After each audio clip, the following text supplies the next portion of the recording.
Pressure is growing on the Archbishop of Canterbury to resign over the alleged cover-up of a sadistic child sex abuser, John Smyth, who ran Christian children's camps for many years. The Bishop of Newcastle has now added her voice to a petition calling on Justin Welby to quit. A report last week concluded that Smyth had committed prolific, brutal and horrific abuse against children.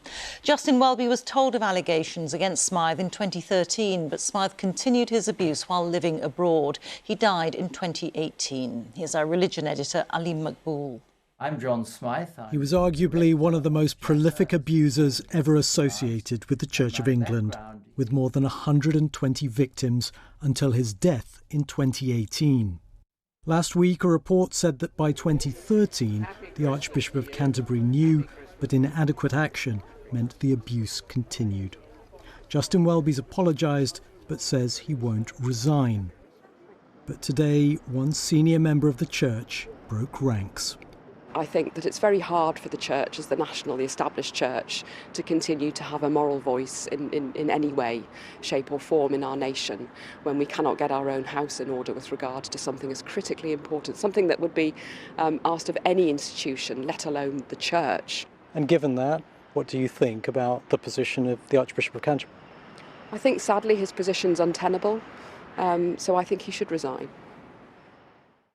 The first cases of abuse by John Smyth at Christian summer camps were in the mid-1970s.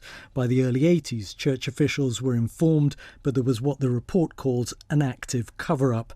In 1984, Smyth carried on his abuse in Zimbabwe and later South Africa, and we know the Archbishop of Canterbury was definitely told by 2013.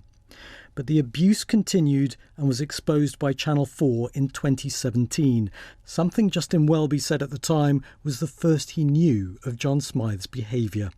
Smyth died in 2018 without ever facing justice. London Vicar Giles Fraser says for his role, the Archbishop has lost the confidence of clergy. You know, just the idea that the Archbishop knew in 2013, at the very most generous interpretation, and still people were abused around the world. It's absolutely appalling. Who will believe a 16-year-old lad against a bishop and a vicar?